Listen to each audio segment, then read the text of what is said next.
ابن ابی الحدید معتزلی نے اپنے مقدمہ نہج البلاغہ میں لکھا کہ حضرت عمر نے یہ اعلان کیا تھا کہ اگر مسجد میں علی موجود ہوں تو خبردار کوئی فتویٰ نہ دے، وہ ذلیل ہو جائے گا۔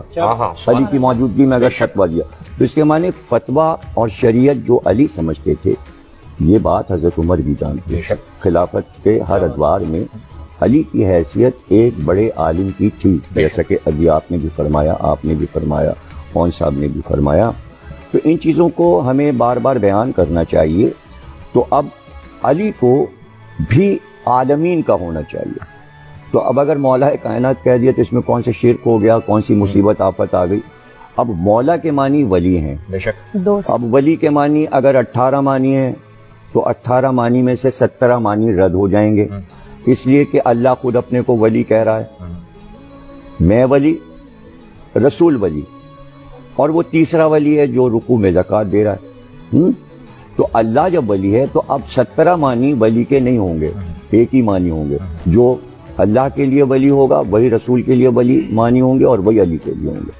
تو اگر عالمین کا رب اللہ ہے، عالمین کے نبی رسول ہیں، تو پھر ولی بھی عالمین کے لیے ہے کہ وہ عالمین کی باتیں بتائے۔ اور یہ دعوت صرف حضرت علی نے کیا ہے کہ سلونی، مجھ سے پوچھو، میں ازل سے ابد تک کی باتیں بتاؤں، میں زمین کے راستوں کی طرح آسمان کے راستوں سے واقف ہوں، اور جو میں بتا سکتا ہوں اس سے پہلے کہ میں تم میں نہ رہوں پوچھ لو۔ ایسی دعوت تو کسی نے نہیں دی۔ اب جتنا جس کا ظرف اور حوصلہ تھا اس نے پوچھا، اور جتنا پوچھا اسی سے وہ علم علی کا سب کاغذ سے آ گیا، لوگوں نے محفوظ کیا۔ اور جہاں بھی علم کی یہ خاصیت ہے کہ علم پسند دنیا کے کسی کونے میں ہو، وہ کھنچ کے وہاں پہنچ جاتا ہے۔ تو جب علی نے مسجد کوفہ کو علم کا مرکز بنایا تو یونان کا عالم بھی آ گیا، ایران کا عالم بھی آ گیا، روم کا عالم بھی آ گیا۔ جہاں جہاں علم تھا وہ بھاگ کر دوڑ کر وہاں آ گیا، اور پھر اس نے اپنے ظرف اور اپنے علم کے مطابق علی سے پوچھا۔ اور آج وہ علم اتنا ہے کہ اب آپ کو دیکھیں کہ نہج البلاغہ کو 23 جلدوں میں شرح کے ساتھ ابن ابی الحدید معتزلی نے 200-250 جلدیں علی کی سوانح حیات پر عربی فارسی میں لکھ دی گئی ہیں۔ بے شک۔ یعنی میری تو الماری اوپر سے نیچے تک جو ہے نا کمرہ بھرا ہوا ہے مولا علی، مولا علی۔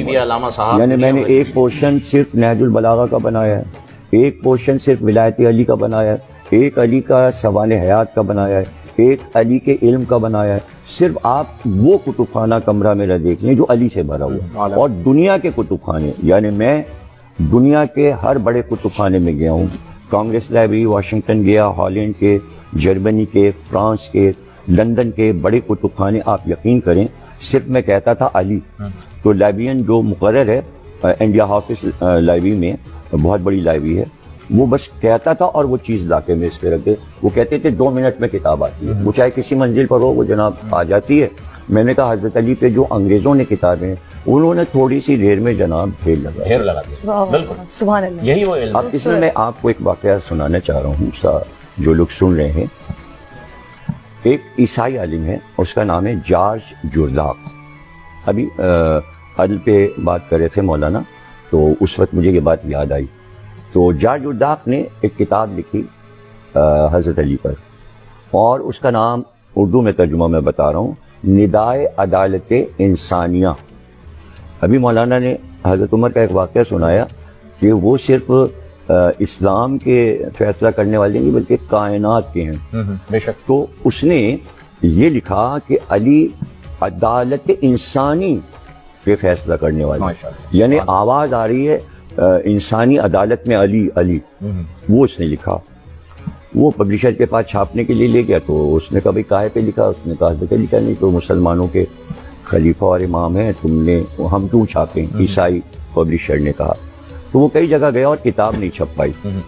تو وہ جس چرچ میں جایا کرتا تھا وہاں جا کے بیٹھ گیا اور اداس ہو گیا۔ اتنی دیر میں پادری چرچ کا باہر نکلا، اس نے کہا جارج جرداق بہت تم اداس بیٹھے ہو۔ تو اس نے کہا میں نے کتاب لکھی تھی، کوئی چھاپنے کو تیار نہیں ہے۔ تو پادری نے کہا کس موضوع پہ لکھی ہے؟ اس نے کہا میں نے حضرت علی پہ کتاب لکھی ہے۔ تو پادری نے کہا تم نے حضرت علی پہ کیوں لکھی کتاب؟ اس نے کہا میں نے جب کتابیں دیکھی تو میں نے دیکھا کہ عیسائیوں پر علی کے کچھ احسانات ہیں، میں نے اس احسان کو اتارنے کے لیے علی پر کتاب لکھی ہے۔ تو کہا سب نے منع کر دیا؟ کہاں؟ وہ اندر گیا اور کچھ پیسے لے کے آیا اور اس نے کہا بھائی یہ چرچ کے پیسے ہیں، اس سے تم کتاب چھاپ لو، جب تمہاری کتاب بک جائے تو تم چرچ کے پیسے واپس کر دینا، لیکن کتاب چھاپو گے۔ اس کی کتاب چھپی، 123 ایڈیشن اس کے کتاب کے آئے، پھر اس کا ترجمہ جرمنی میں ہوا، پھر فرینچ میں ہوا، پھر ایران میں ہوا، عربی میں اس کا ترجمہ بار بار ہوا، اور اس کے بعد جب عراق کتاب پہنچی تو اس دور میں آیت اللہ محسن حکیم صاحب تھے، انہوں نے اپنے طلباء سے کہا کہ اگر تمہارے کو پیسے نہیں ہیں تو کپڑے بیچو اپنے اور یہ کتاب خرید کے پڑھو۔ اس کا صرف ایک جملہ پہلے باب کا میں